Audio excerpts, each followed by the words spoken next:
Shapfere Manyara, welcome back to Matumza Productions, back again with another video. Today's video, I'm going to be teaching you how to arrange an Amapiano song from start to finish like a pro. I'm going to be explaining some techniques that I personally use, such as automation, why bridges are important, why in the beginning of most Amapiano songs it's just the percussion and the drums playing and there are no elements, things such as that. So yeah man, stay tuned till the end, and hopefully by the end of this video you'll be able to arrange your Amapiano music way better than before you clicked on this video. So the song that I'm going to be using in today's video is actually a song I dropped 2 months back. It's called Latino Polas and it's available on all digital platforms. It's the song that we were cooking up in the last video if you watched it. So the song is done, it's arranged. Now I'm going to be explaining my techniques and my thought process when it came to arranging the song. And yeah man, this is just how I do it. Obviously I encourage you to watch other videos on how to arrange and listen to producers that you like and listen to how they arrange music, but this will give you a basic understanding if you're starting from zero. So in the beginning of most Amapiano songs, if you notice, the first 16 bars is just percussion, drums. There's no chords, no bass, no other elements. It's just usually to introduce the song. And why this is so is because Amapiano is a genre for DJs, so it makes it easier for the DJ to transition from the song playing to the next song when there's no elements in the beginning of the first 16 bars. So for those of you that were wondering, why do most Amapiano songs just start and they take forever to get in? Well, now you understand better. It's for the DJs. So here's the first 16 bars of the song.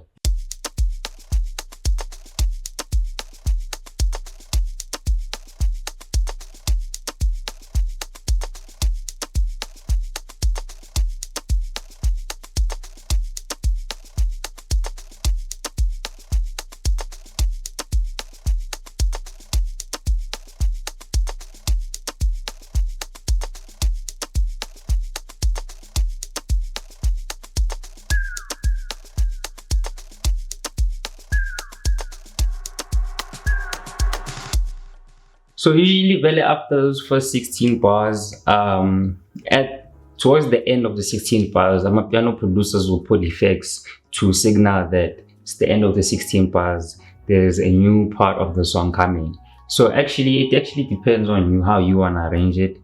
Some producers do it every 8 bars, but I prefer to do it every 16 bars. But as I'm gonna show you, after every 8 bars, I do introduce other elements such as shakers to keep the mood going, and then I'll take out some parts after every 16 to 8. It depends, man. It's a feeling kind of thing, but arrangement is storytelling on tour. So yeah, 16 bars, we're just introducing the song. Fade. Right now, after the first 16 bars is played, we're going to look at the next. And in this particular song, I wanted to start with the bass because as you can hear, there's a Latin groove to it. So this is what the next 16 bars sounds like.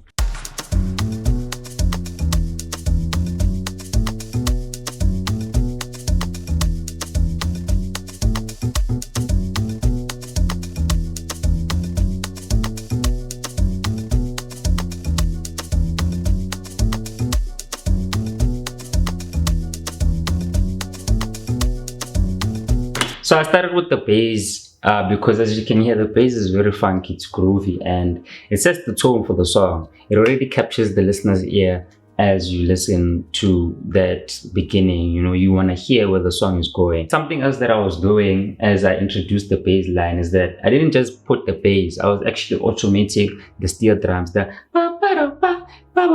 let me play it. Pay attention to the steel drums that are coming in slowly. That it gives the listener, that thing of, there's this sound coming, like it's not there yet, but it's coming. Pay attention to the steel drums.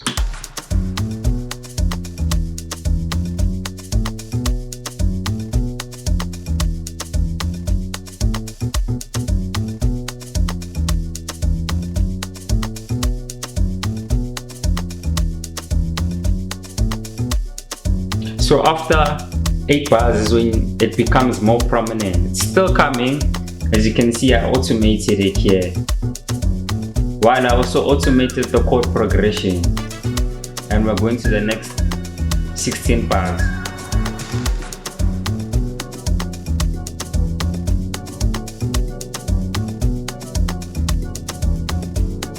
So now let's break that part down. So steel drums are automating nicely. Let's just play it alone so that you can hear what it does.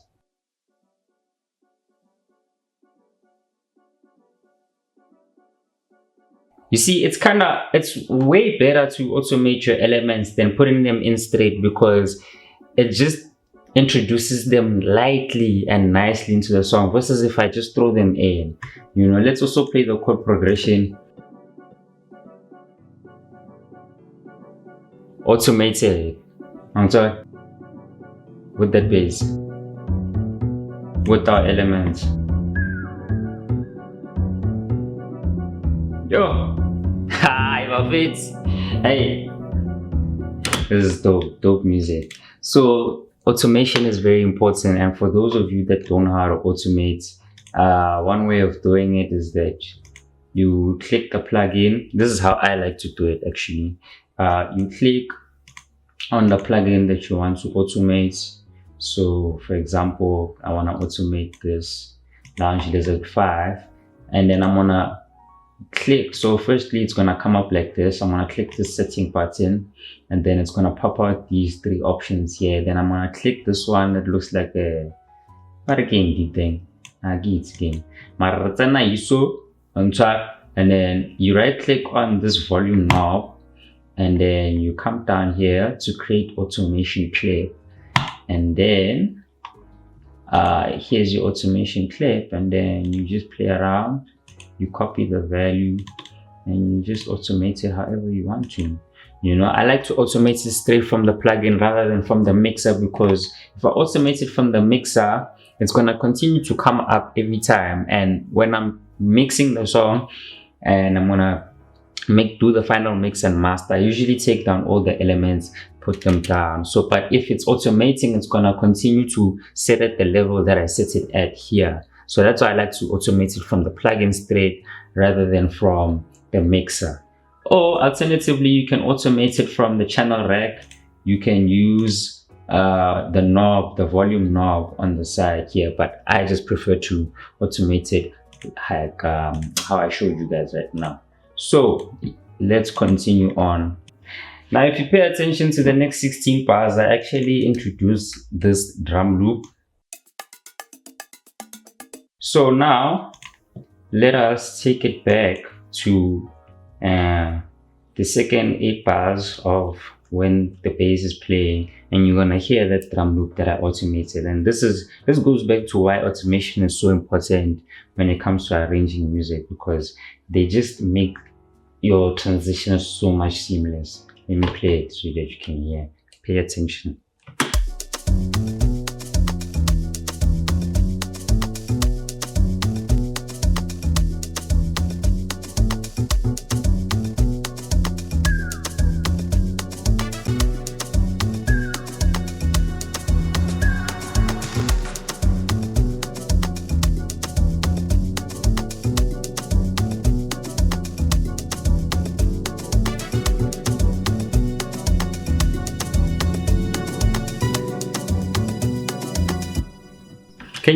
Can you hear how dope it just came in so seamlessly? I'm probably sure if I didn't tell you it was there, you were not gonna notice it. So that's why automation, very muy importante. As well as how, as I was introducing that loop, I was actually introducing this pad as well. It's very, very faint, but those that can hear it. So yeah, as you can see, automation here, and then it's here on this next 16 bars after the introductory 16 bars. So let's continue to play.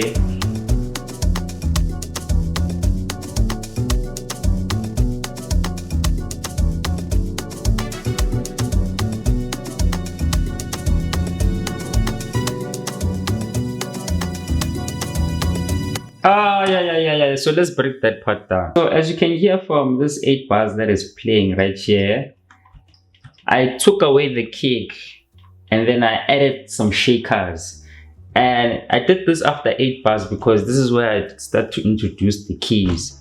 When you take away the kick in a song, it feels like there's something missing. The spine of the song is missing. And I did this intentionally because as a listener, now when you're hearing that the kick is missing, you feel, man, there's an energy source that is lacking. Just pay attention.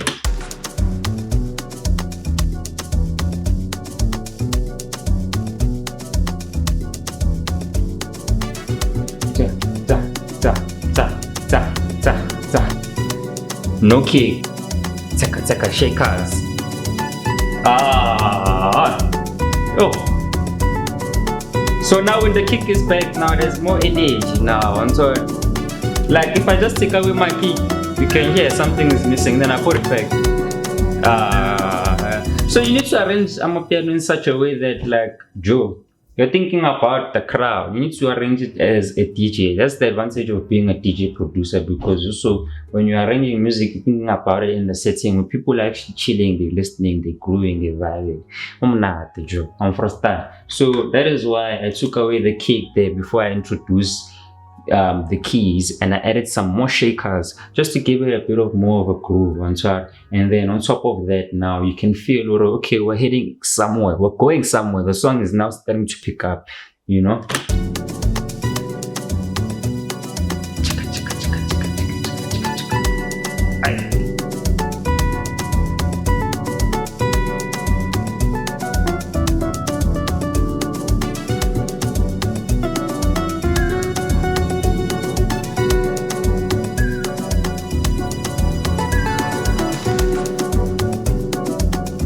So after that 16 bars, now we introduce the melody of the song. Yo, I sang that so off key, but you get my point. And now the melody, but this is such an important point, and I want you to listen to me properly. Nah? You can have a good song, but if it does not have a melody, it's lacking, because the melody is the part of the song that people are gonna sing in their heads. It's gonna capture the listener, and that's gonna make them want to play the song over and over and over again. So that is why it's important that when you are making and you're producing the song, melody for the chorus on top. Now this is the part that is going to stick in your ear because it's so catchy. You need something catchy. That's how you write good music and you arrange. So you need to arrange in such a way that keys in like add some melodicness to it on top, and make it catchy so that the listener can listen again and again and again. So this is now where we introduce our melody, and on top of that I added a second pad. As you can see here, I automated it. You feel the song feels more heavier and full.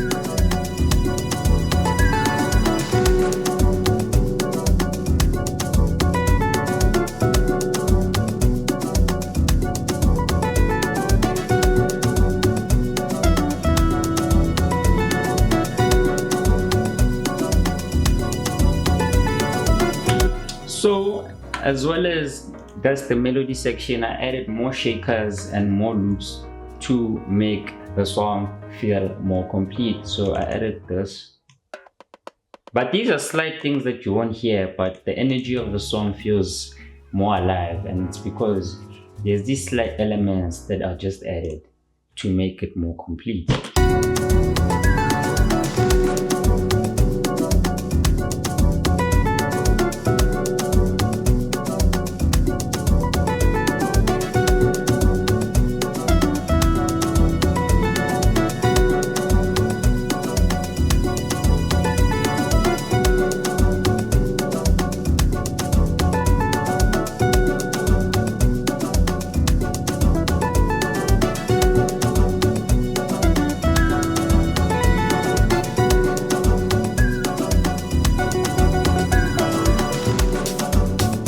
So now, if you paid attention to that section, I'm actually automating a second version of the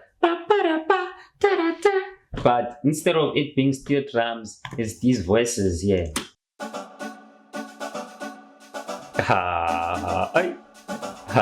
So, but to the importance of stacking in music is it's very undeniable. You're like, what makes a great producer versus an average producer is that producer's ability to stack like sounds. Do you know what I mean? Like stacking elements together is such an underrated trick that I feel like great producers, they don't underplay.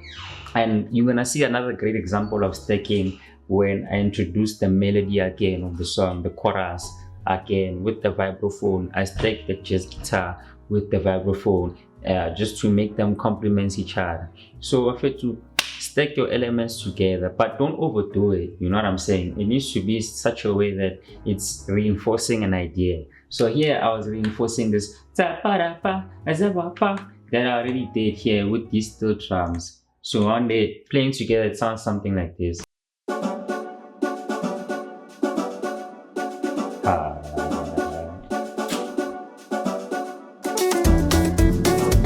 And obviously, clap and say, Amapolas. The heads and the clap, which just makes the song. It's moving. So after the melody, we have our first verse, which is basically me playing keys.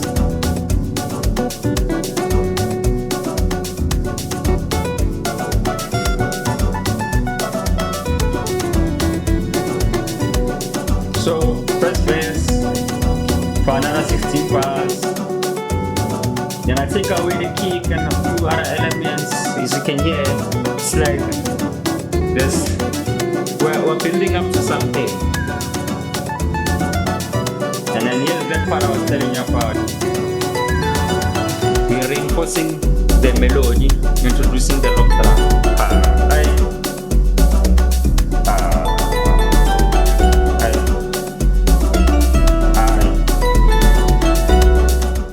So after the 16 bars where I layered the vibraphone with the jazz guitar, I basically head into the second verse, which is my vibraphone solo. So let's just play it from there.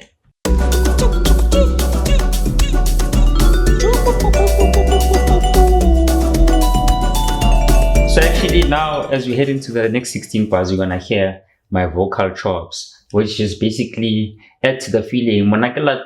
So you know, Latin songs have that arriba, so I was just making those sounds, and it just complements the song.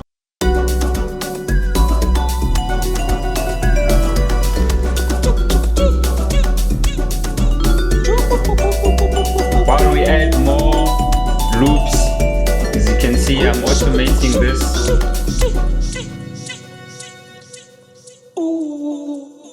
And then we add this as well.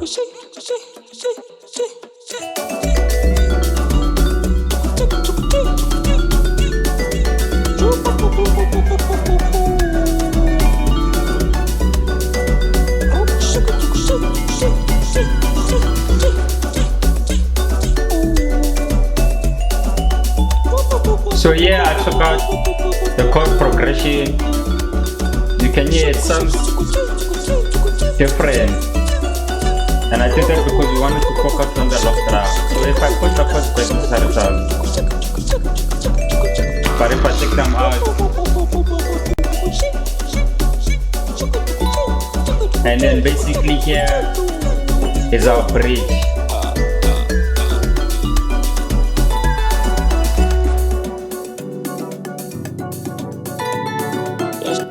And the bridge is very important, gents, because now it allows the track to breathe.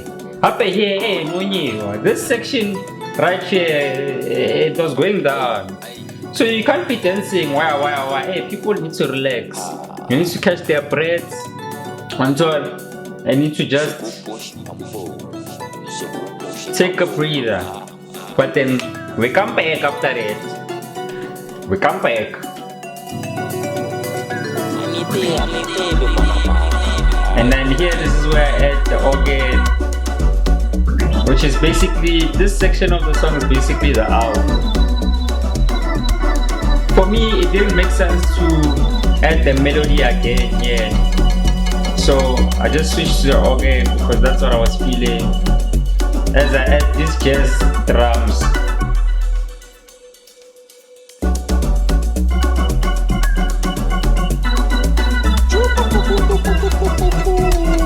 And then all the elements like.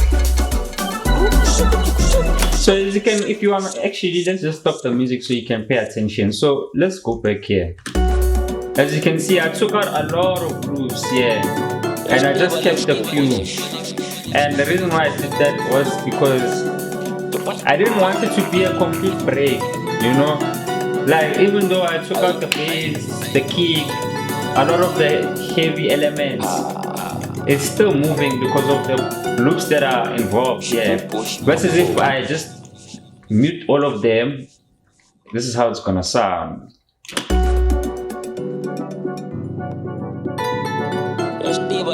It's not bad, but this is not the feeling I was looking for here, because this song is very on-top. So that's why I have these loops that I kept here. It's not as busy as before, but it's still making your head bob. And after that 16 bars, this is when the kick comes. Now pay attention to the kick sequence here. So no more 4 step here, 3, 4, 1, 2, 3, 4, 1, 2, 3, 4. So as you can hear, like, it's busy, but it's not as busy because there's less loops. Then yeah, 1, 2, 3. I changed my kick sequence to make it 3 step. 1, 2, 3. 1, 2, 3. That's the DJ brain coming in. And then taka taka taka taka 3, 4, 1, 2, 3, 4, so you have to make it exciting. This is a build-up basically, and you have to make that part exciting because again, now a bridge is to make people calm down, is to take away from the intensity of the song. So now we have to create suspense again, and you can do that like I did it here with this kick sequence, which is dope, man. Oh, hey.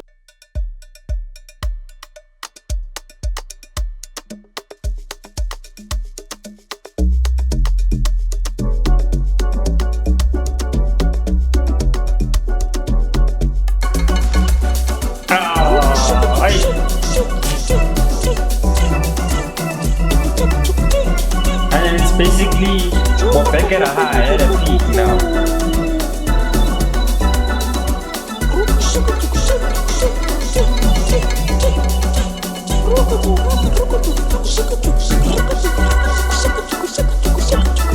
And basically,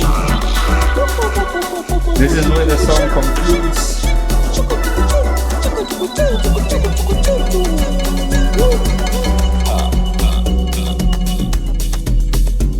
As you can hear, it's a lot more calm after that 16 bars.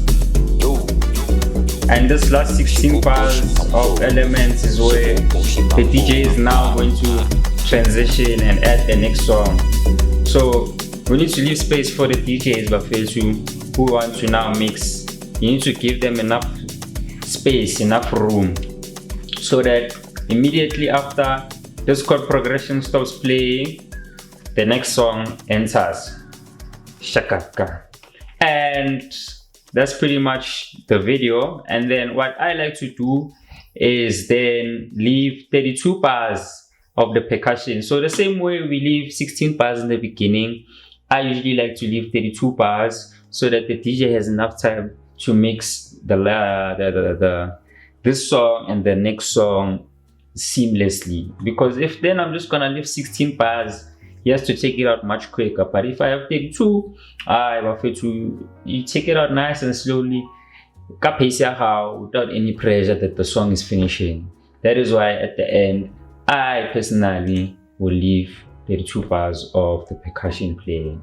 And yeah, man, that is basically how I go about arranging my piano Do let me know if you guys want different kind of track where I show you the same process, because this is just an instrumental with no vocals. With vocal tracks, the theory is the same, but sometimes application is different because, you know, songs are not the same, but basically same thing. Introduction, chorus, verse, chorus, second verse, bridge.